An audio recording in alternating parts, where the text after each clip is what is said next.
Okay, I hope you have your markers ready. It is time to do our personal growth section inside of our dream planner. This is such an incredible exercise. I'm so excited to walk you through this to really help you do an assessment on yourself, all the parts of you that make you, so we can step towards wholeness. I want you to lean in to this exercise, but one of the fun things you can do is grab some colorful markers, crayons, colored pencils. You can also just use a black pen if you want to. Don't let anything hold you back from taking a step forward. If you don't have pencils, if you don't have colored pencils, it's okay. You don't have to stop this. I want you to keep going. So the personal growth section of the Dream Planner is all based on one of the most fundamental questions you can consider. And that question is, who do I want to become? Who do I want to become? When we can become who we're called to become, and God is always refining us, the process of sanctification. As we start to become who we're called to become, God can actually lay the weight of your purpose on you.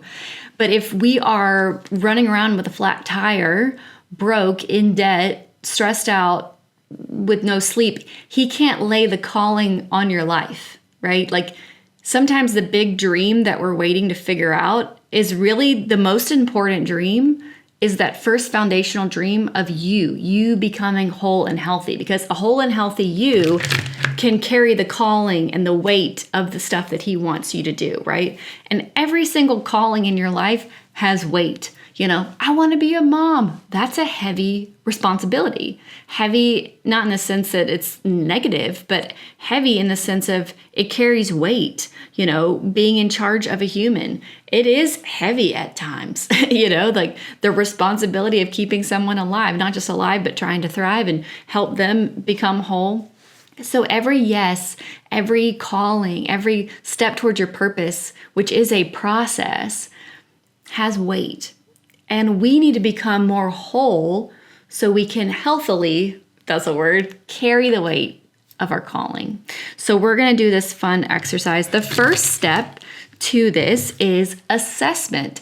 We have to know where we are and where we want to go. Those are two important things. If you know you want to become a whole person, okay, well, let's do an assessment now of where we are. Just like a GPS. You get in the car, your car can't figure out the coordinates of how to get to, you know, the coffee shop if it doesn't know where you're at currently. It can't give you a path. There's no way to create direction if you don't know your destination and also know where you're at. So let's go with where you're at now. And so there's a couple different sections to this wheel. Okay, there is spiritual life, physical life, my personal life, financial, professional, dwelling, and there's two blank ones. Now I want you to finish filling out the blank sections and labeling them. So define any additional slices of pie. So if you are married and you are a mom or a parent, you're automatically going to have marriage and parenthood as your other ones. So I'm going to put those for me. If you are not married, you can put relationship, friendship. So fill in those parts of the wheel, just like that.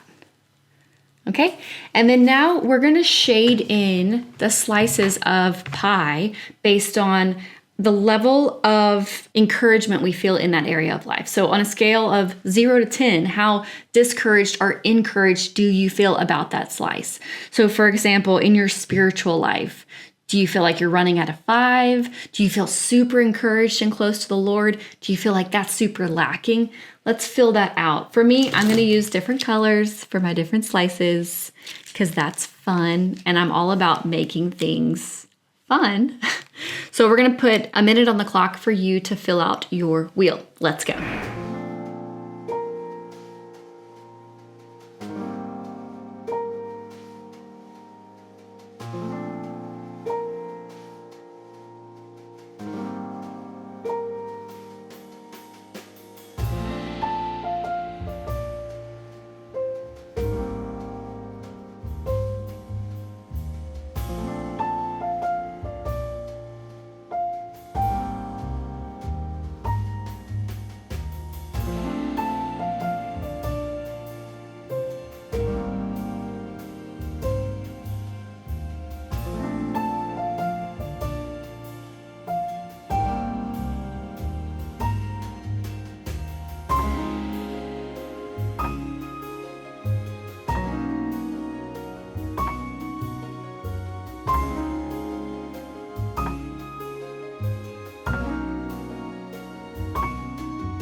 All right, do you have your pizza wheel? And it's okay if one area is really low.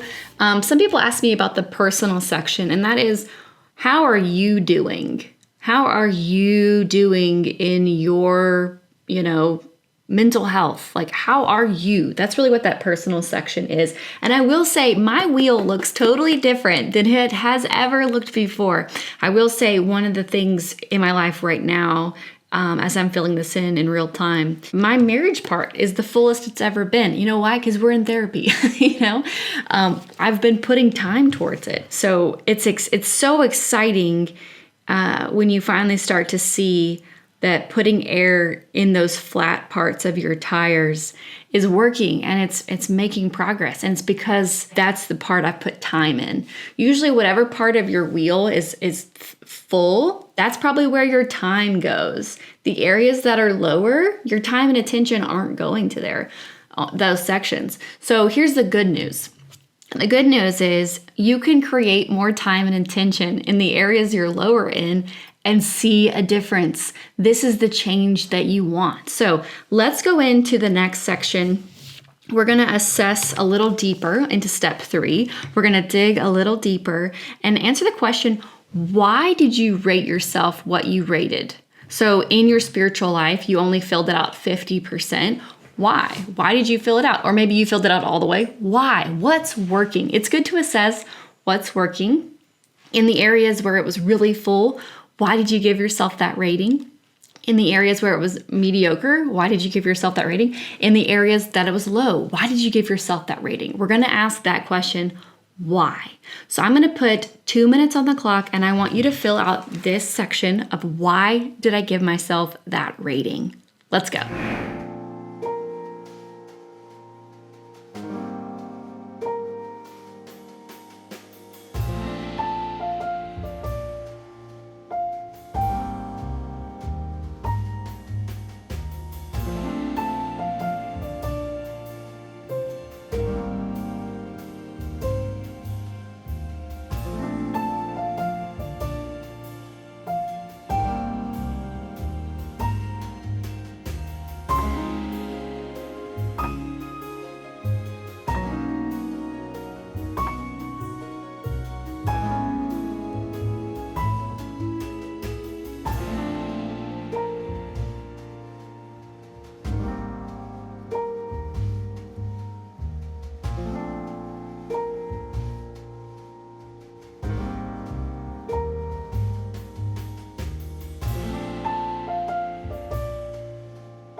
All right, hopefully this exercise is helping you to kind of peel back the layers. Also, you might notice that you're really judging yourself a little too harshly.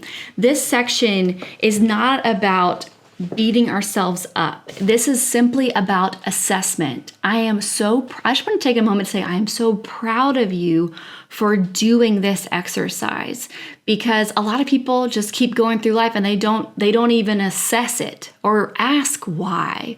So the fact that you're in this and you're doing this says a lot about you. And so if you are being hard on yourself right now, I just really want to encourage you to give yourself grace.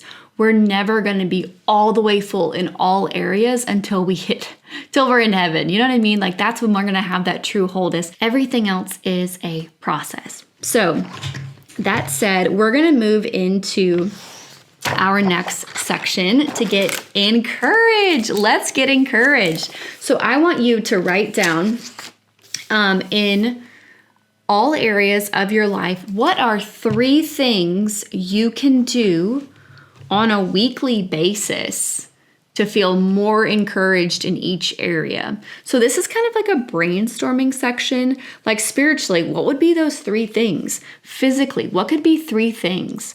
Financially, what are 3 things? Professionally, what are 3 things? And I don't want them to be intangible concepts like get skinny, or like finally work out, have peace. I want things that could go on your calendar, things that you could like start and stop.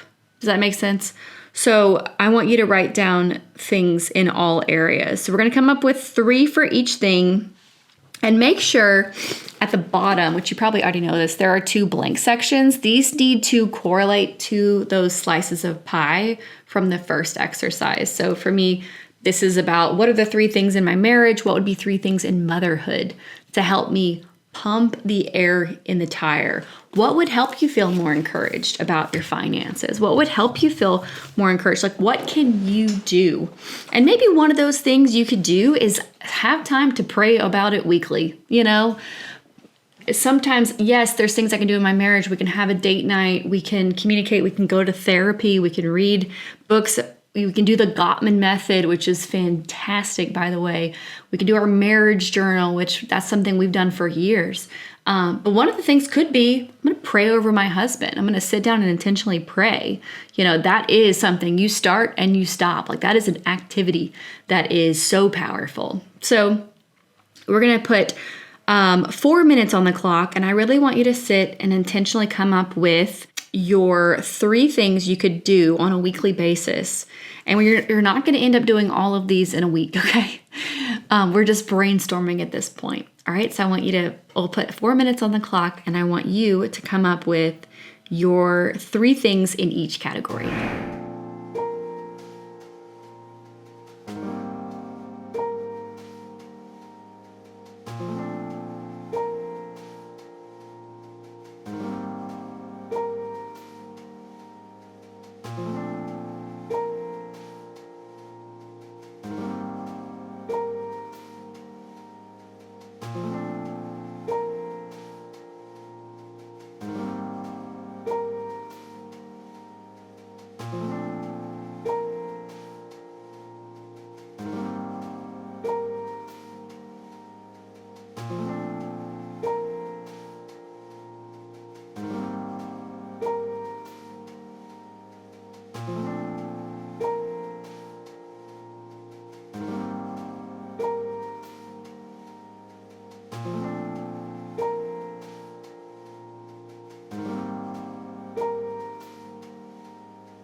Great job. I'm so proud of you. Hopefully you have 3 things in each category.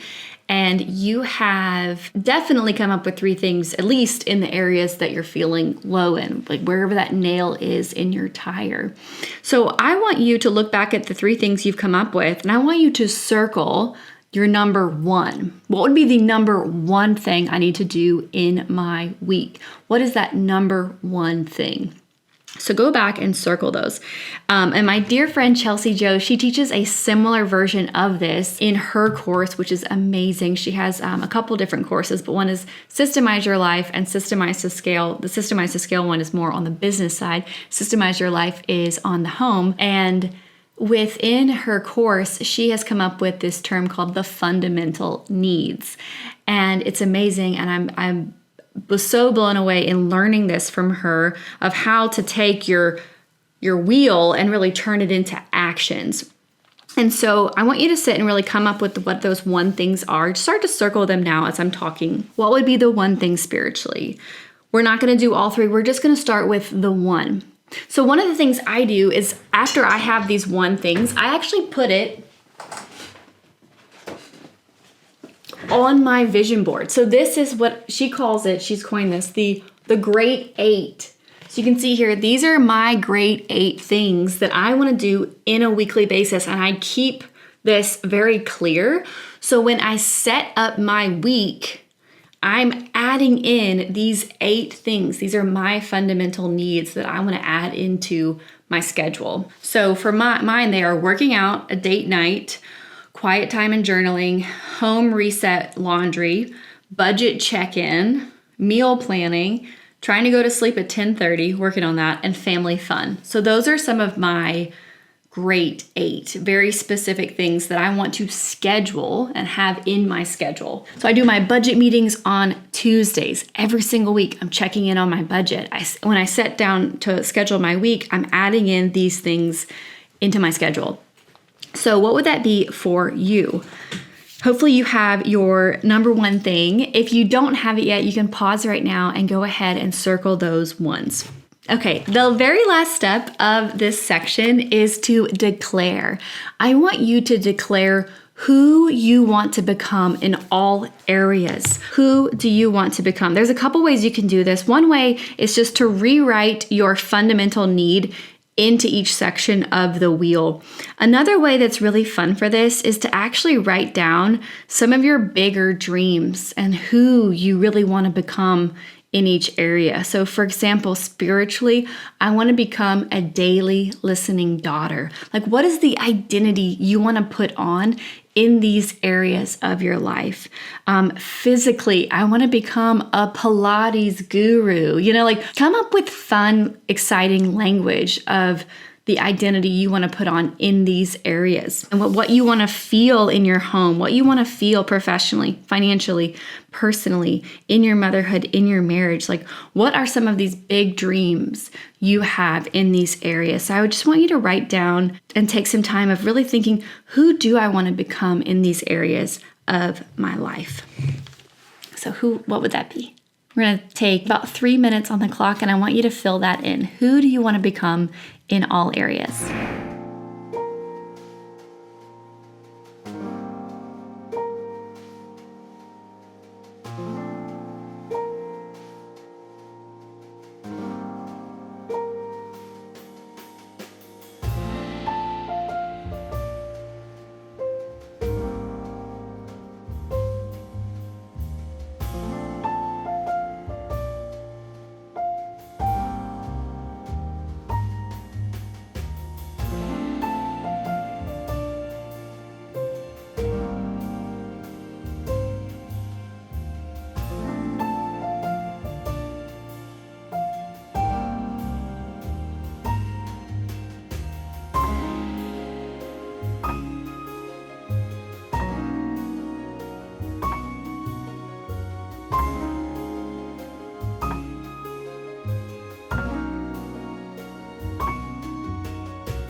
I am so proud of you. You have now done a powerful assessment.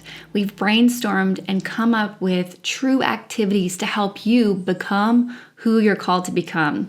And so now I want to explain to you a little bit on how to actually connect that to your week. And it's pretty simple. It's pretty clear. When you go to fill out your schedule for the week, you're going to first make time for these things. Where in your week are you doing stuff for your physical life, for your marriage, for your finances?